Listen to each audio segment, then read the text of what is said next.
Hello and welcome to Education at SSBJ online video tutorial. We are in the revision mode, and in this video tutorial we will take up a chapter reaching the age of adolescence. We will revise once again the meaning of attaining maturity, meaning of adolescence, and then we shall also learn our endocrine system, the different glands, and how these glands help us to attain the maturity. Adolescence is a period of life when the body undergoes changes and leading to a reproductive maturity. And what do you mean by reproductive maturity? That is the stage also called as puberty, right? And by reproductive maturity we mean that the boy as well as girl will be able to become parents, which means they will be having an ability to produce children. And why it is so? Because to have a baby we need to have fusion of male gametes and female gametes. And what are male gametes? Male gametes are called sperm and female gametes are called ovum, or we can call in short as egg. So when there is a fusion, the fertilization starts, the single cell and then the multicell, then the fetus and then the baby, right? So that is possible during adolescence. That is what is called reproductive maturity. Both a boy and girl will be having a maturity in their reproductive organs, right? The stage puberty will have so many changes. That's what we have learned in the previous period, such as increase in height. So as far as increase in height is concerned, girls will have a better increase in height. The percentage of increase in height when you look at their age compared to the boys, right? The increase of height in girls will be faster. However, at 18 years of age, both boys and girls will have almost 100% of their height. But these are not fixed rules. Here and there are exceptions, right? There will be a change in shape of the body, and by change in shape of the body means that a boy during adolescence will have a broader shoulder, his muscularity will increase, where girl will have a broader waistline. So these are the changes in shape of the bodies. There will be change in the voice, and it is particularly so in case of adolescent boys. Okay, so what is that change in voice? It is because of a gland called Adam's apple. Okay, so we can even call it as a voice box. You will find that the increase of voice box will be more as far as boys are concerned, right? So because of that you will find little bit of increase of growth here near the throat for all the boys. So expansion is there here, and that is due to increase in the voice box. Further, the puberty leads to changes in secondary sexual characteristics. And what do you mean by secondary sexual characteristics, right? There will be changes in some of the features which is seen externally. So these are secondary sexual characteristics, such as development of breasts in girls, right? And that is because of the hormone. Now what do you mean by hormone? What is this function of this estrogen, right? That we will deal with in the same video tutorial after some time. A girl will have mammary glands. Mammary glands are glands which secrete milk. So these are the secondary sexual characteristics, right? And a girl will have that or develops that those mammary glands in her breast. And then there is a appearance of pubic hairs and then hairs on their underarms. Okay, and that is there in both the cases as for boys as well as girls. Boys will develop mustache as well as beards, and even the pubic hair between their legs and hair on their underarms and on the chest. These are all very natural changes which happen during puberty, and no one can deny this also, right?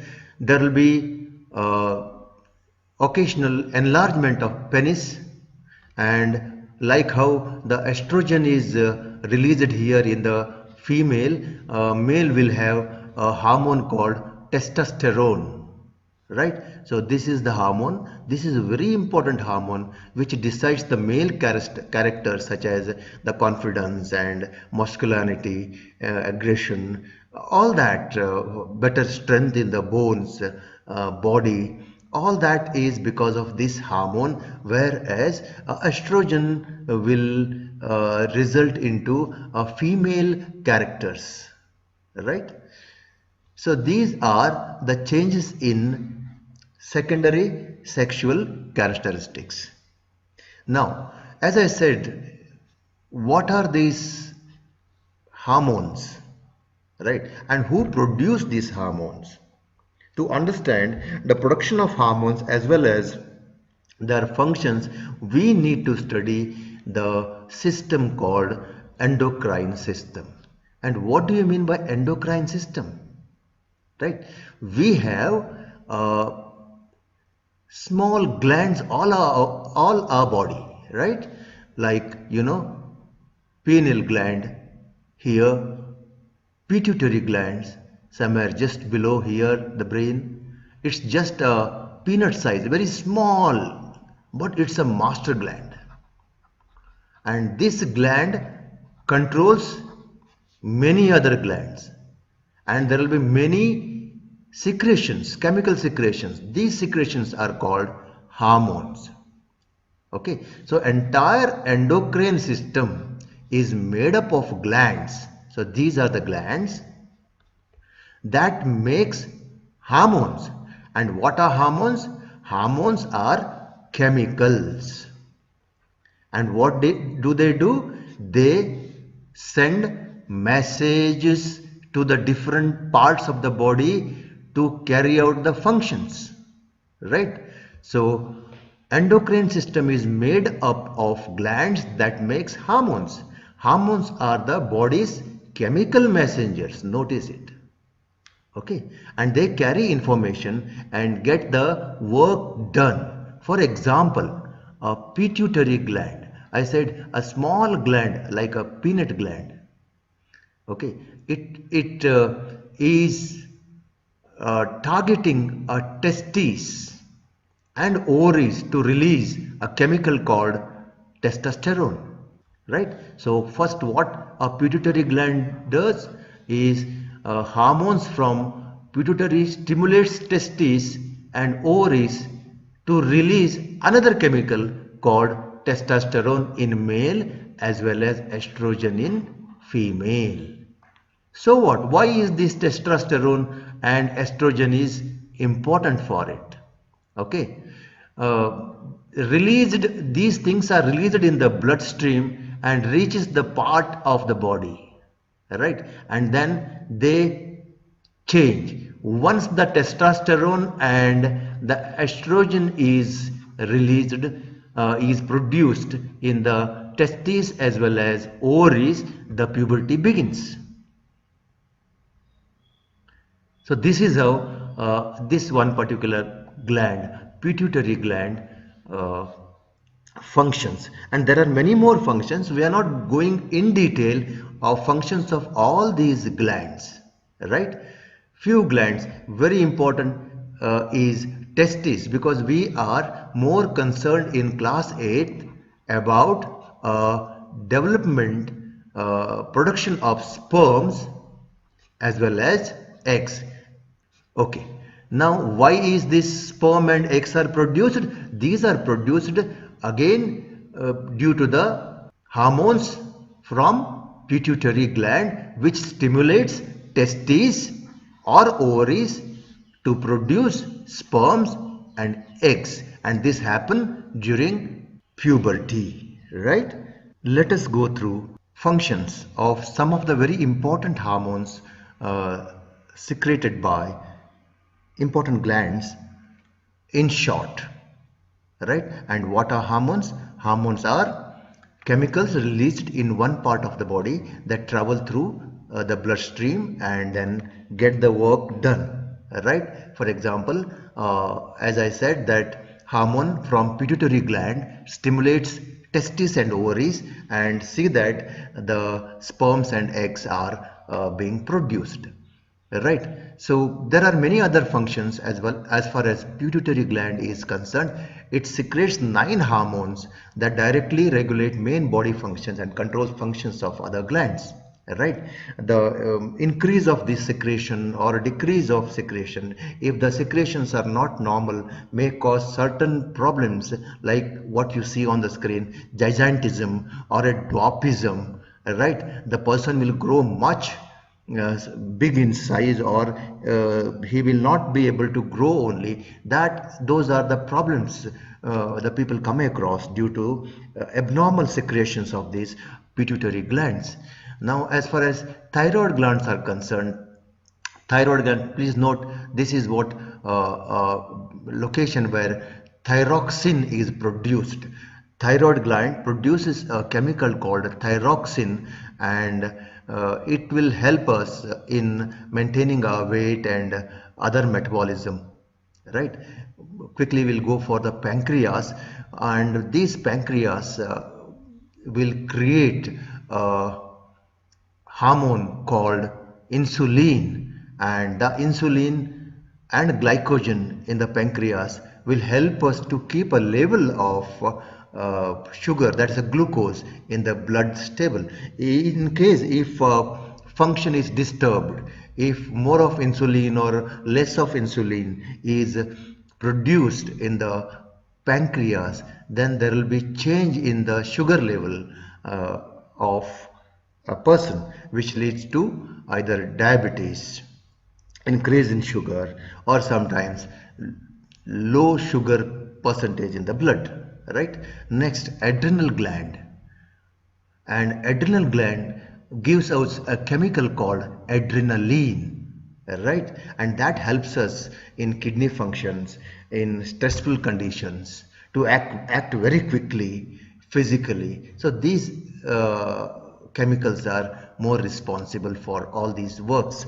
And next gland is the ovary, and you all have studied in the reproduction in animals that ovaries are in pair of reproductive organs found in the woman that produces egg. And what chemical it produces? Estrogen and progesterone, right? So as far as examination is concerned for class 8, these things are not so important, but remember, estrogen and progesterone, these are the chemicals which gives a kind of a female characters to a girl, right? Same way, in place of ovaries we have a testes in males, and they produce testosterone, right? So this is a brief understanding about how hormones function. We have not gone in detail into the functions of these hormones. You have to remember, these are the hormones which are responsible for changes in the puberty, responsible for having egg as well as sperms in our body, right? Since pituitary gland stimulates the production of testosterone in males as well as estrogen in females, right, that results into a male as well as a female entering into a stage of puberty. And you have seen many changes takes place because of the message which is carried by the hormones which is secreted by pituitary glands. So reproductive phase begins in the humans. Adolescents become capable of reproduction when their testes and ovaries, right, produces gametes. You all have studied it is the ovaries which produce a egg cell, or it is called female gamete. And whereas the testes here in the male will be producing sperm, which is a male gamete. Now this happens when boy or a girl reaches a stage of puberty. And how is this happening? Is because a stimulation carried out by a pituitary gland.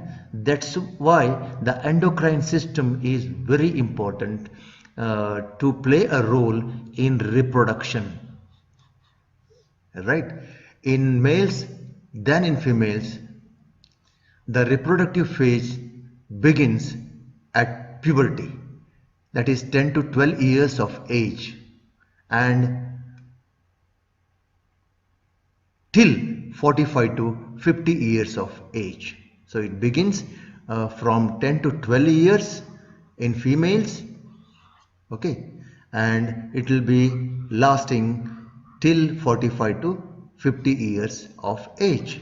But this is not again a fixed rule. There are changes here and there, right? So what happens during the reproductive phase of life in the humans? Already there are many eggs which are in ovaries, but they are not fully matured. When this gets matured, then we call it as ovum. Okay. And for that hormones are very important.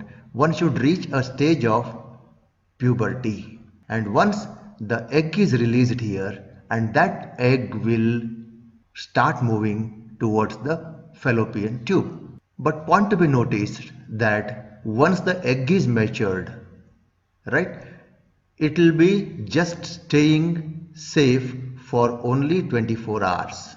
So that is the time where fertilization should takes place in case, right? And this procedure, these situations will be in everyone every month once a girl reaches the stage of puberty. That means once a girl crosses a age of around 11 or 12, every month there will be a production of more precisely it is 28 to 30 days, there will be a production of egg, and that egg getting matured and start moving towards the fallopian tube, right? So one ovum matures, okay, there are many ova, right, and one ovum matures and is released by one of the ovaries, right, either this or this, right, and this happens once in 28 to 30 days, and it will stay only for 24 hours. So within that, if there is a combination of this ovum with the sperm, then the fertilization will take place, right? So that egg will move somewhere here. But body is wonderful, it works pre-planned. The moment the egg is here, the human body anticipates that there is a chance of fertilization. In case if the sperm moves and if there is a fusion of sperm with the egg, then there is a chance of zygote being formed, and once the zygote being formed, and that will convert into embryo, right, that will convert into embryo, and then that embryo will become a fetus and then a baby. So this procedure we have already studied in reproduction in animals. So body prepares for the embryo for its safeguard. So then what happens? The lining here becomes broad. There will be thickening of this wall of the uterus. So body is preparing to welcome a newborn embryo. right? And once it comes here, there will be lot of supply of blood. And why that blood? Because to supply nutrition to the newborn offspring. It has to grow, it has to be safe. So body arranges everything much before. Now there are two options left. One, either the sperm will enter and combine with the egg and the fertilization begins. In case the embryo will be here and then it becomes a fetus and it will grow into a baby, and entire wall of the uterus will protect it. There is continuous supply of a nutrition for the growth of the baby. This is one. Then we call it as the lady is pregnant. But in case if it doesn't happen, then whatever planning is being done here. And what is the planning? Thickening of the wall. And why thickening? It is kind of a cushion which is provided to the coming baby, embryo, to grow in future, to supply nutrition.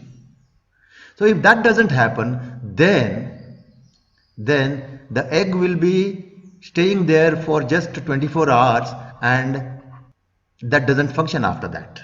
Even if the fertilization doesn't occur, the released egg and the thickened line of the uterus along with its blood vessel, all these blood vessels are shed off. Means the blood will come out and will pass through the cervix and go out through vagina. This is just because a body will even anticipate to prepare a new kind of structure again in the uterus for next month, right? So the previous arrangement, everything is discarded and that goes out in the form of blood, and that is what called menstruation, the cause of bleeding in the human, which is called menstruation, and it happens 28 to 30 days, right? So please remember, this is very important, right? This all begins when the girl reaches her puberty, right? In the next video tutorial, once again we have already studied this year the structure of animal cell.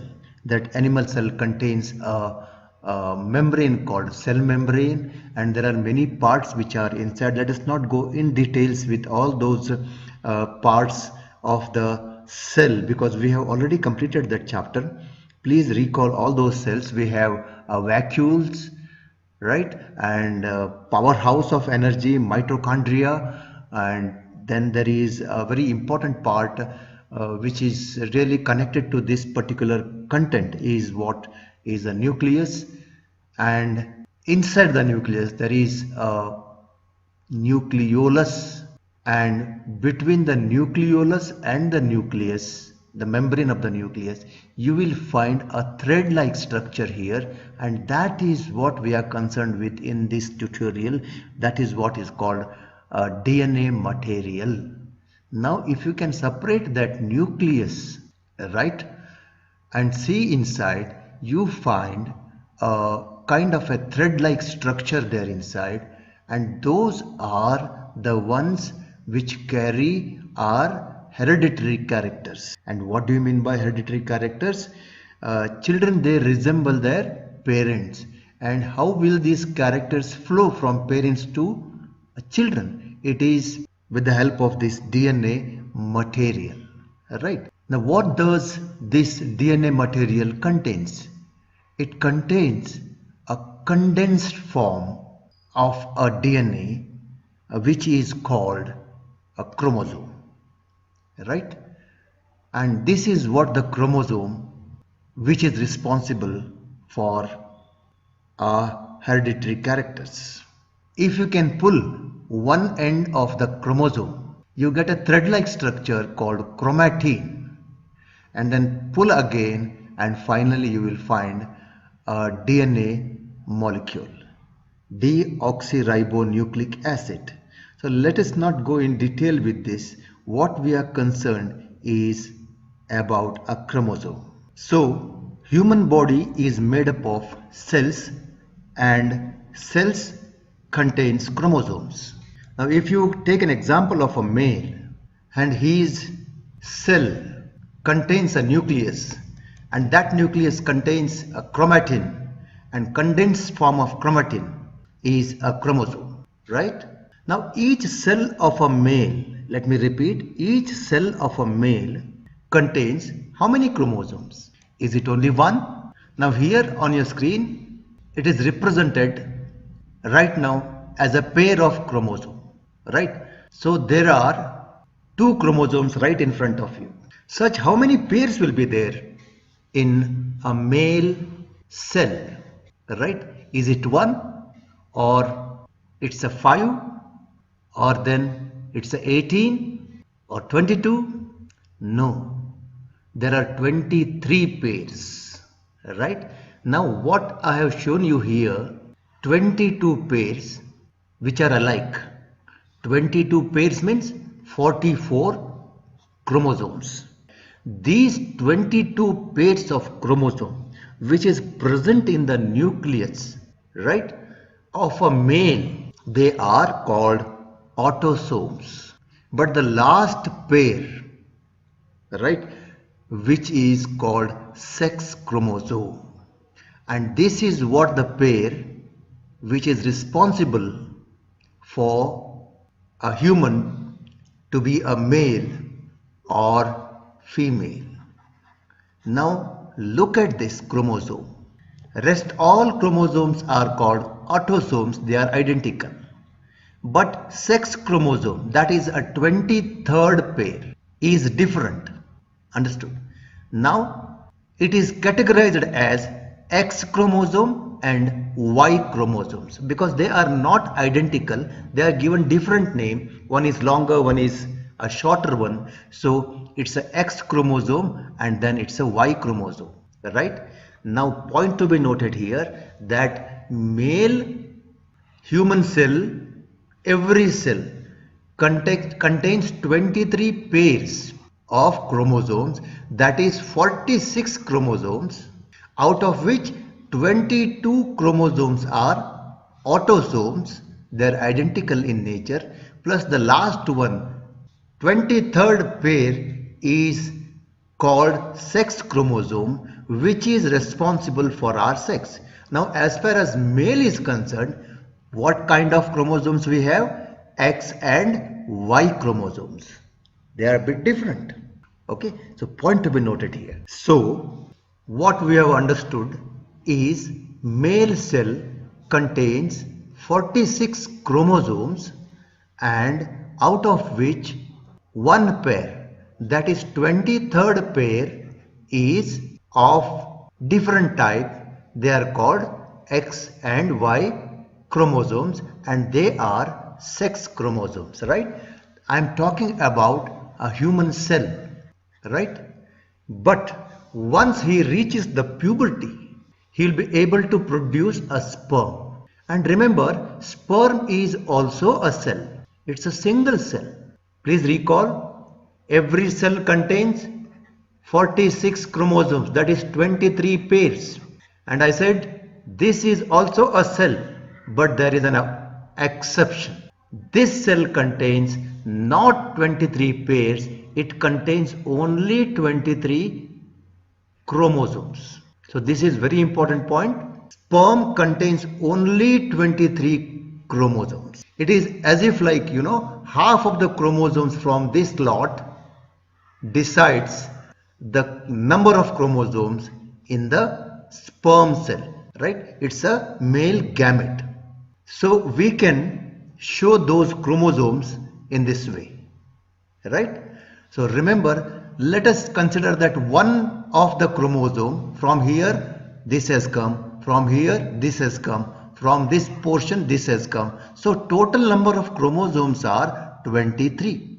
But remember, from this sex chromosome of male, we have X and Y. Either X can come or Y can come. Now one option is we have this particular structure where sperm contains all 23, but one of this Y has come here, right? There is even a second option where X can also come. Last sperm can be X.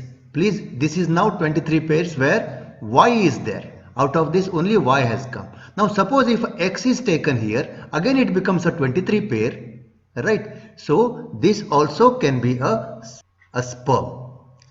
So sperm can contain, remember, the last 23rd chromosome can be either X or 23rd chromosome can either be Y, because the entire cell contains X and Y type of chromosome as sex chromosome, right? Rest all are autosomes. They are identical in nature.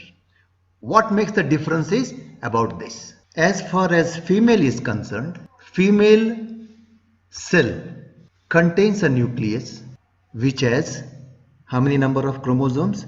Again 46 chromosomes, that is 23 pairs, right? That is similar to a male pattern of chromosome, but there is slight change in this pattern.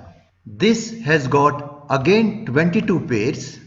They are identical and they are called autosomes. But the 23rd pair makes the difference, and that is responsible for the sex of the human.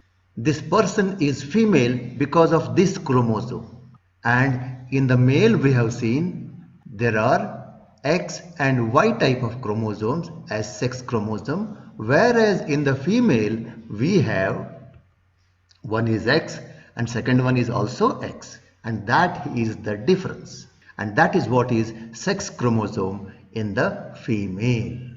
Just recall, in the male we have sex chromosomes which decides a male characters, that is X and Y, and whereas in the female we have X and X. Point to be noted here. So again, please keep this in the mind. For female, the sex chromosome is X and X. For male, the sex chromosome is X and Y. These are the part of chromosomes of the entire cell. Now as far as egg is concerned, once this girl reaches the puberty and it produces the female gamete, which is called ovum, or it is called egg, which contains, it's a single cell now, again it's single cell just like a sperm. Now that single cell doesn't contain 46 chromosomes, it contains only 23 chromosomes, right? Remember this. So male sperm contains 23 chromosomes and female egg contains 23 chromosomes, right? And finally it becomes a 46 chromosomes in the baby, which is just like a pattern of chromosome in any human cell, right? But here, if you can make 23 chromosome arrangement here, it will be like this. So suppose if you take one of each chromosome, right, you will have 23 chromosomes. But remember this, out of this both are X, so there is a pattern always possible that only X chromosome will stay here in egg. So this is what the difference is. Please remember that the egg of the female contains 23 chromosomes, where the last sex chromosome is X, whereas female it can be either X or Y, right? Just like how it is shown on your screen. The female egg will have this pattern. Again you remember, X chromosome as a sex chromosome which decides sex of a baby, right? But for male, either he can have a Y in his sperm or he can have X in his sperm, because in his cell we have X and Y, whereas in woman it is only X and X. Whichever it gives, it will be X only here. Now coming to a conclusion. When the egg and sperm combines, when there is a fusion of egg and sperm, either this sperm or this sperm will combine with this sperm, right? Now if this particular sperm where Y is dominant here combines with egg, then the total 46 chromosomes contains last X and Y, and X and Y chromosome is of male chromosome. That's why male boy, that is a baby boy will born. Suppose if in place of this chromosome, if this person donates a sperm which contains X as a dominant chromosome, okay, then what pattern will come? X and X pattern will come. So what is the X and X pattern? X and X pattern is of female. So baby girl will born, right? Once again, a female can give only one pattern of egg. That is, it will contain X type of chromosome because it has got X and X. I am repeating it because you have to follow this properly. This is a very important information. And out of these two type of sperms, if a person is able to give this particular kind of sperm where Y chromosome is existed, then the pattern will be like this. Okay, so this contained 46 chromosomes where what are the sex chromosomes? Sex chromosomes are of X and Y type. And so who will have this X and Y type of chromosome? Male. So the baby which is born with this combination is baby boy. Right? Now who is responsible for the baby boy? Who will give Y type of chromosomes? It's obviously a male. So it is a male who will contribute Y chromosome to the newborn baby to make him a boy, right?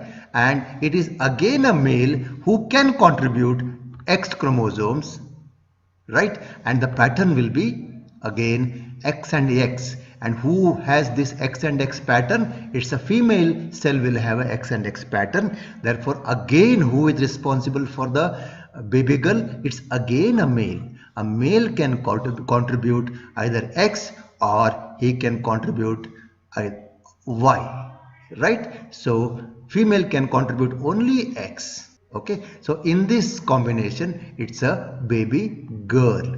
So therefore please remember, it is not the woman who is really responsible for the birth of the sex of a baby, whether it's a girl or a boy. It's a chromosome which is responsible, and particularly that chromosome which is donated by through sperm by the male, right? So see you in the next video tutorial. Thank you very much. Go through a menstruation part and continue this chapter. Thank you very much.